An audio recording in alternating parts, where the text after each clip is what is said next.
Welcome to Something About Grace. We're in the habit of looking to other people or our jobs as our sources. And if you lose your job or business, like many have during this period of time, you may feel like you've been cut off from your source. Right now, there are many people not working, and so stress, anxiety, fear, and panic are at a level that many have never experienced. According to Viktor Frankl, those who hold on to a fragment of hope or are able to find meaning and purpose in their suffering are more likely to survive. Well, I'm hoping that this message will stir up that kind of hope and that you will experience what the Bible describes as a peace that passes all understanding, which means your peace makes absolutely no sense to this world, but you're experiencing it regardless of your current situation.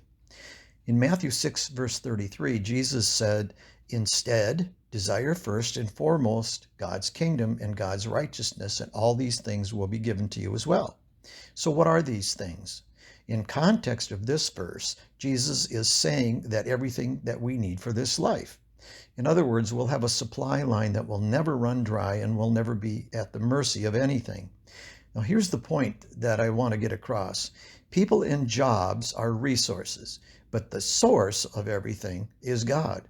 He is our true source and knows exactly what we need when we need it.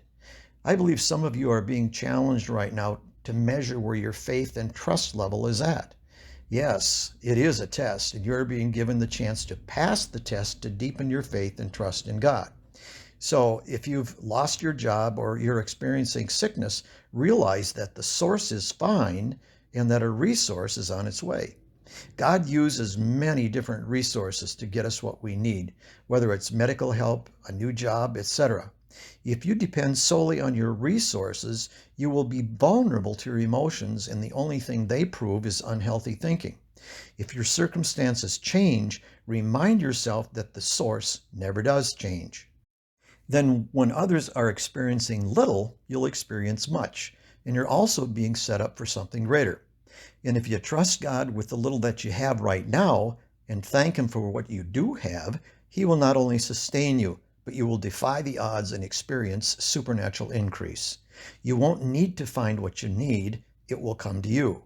God knows where the hidden treasures are and has lined up everything you need because He is the source and our provider.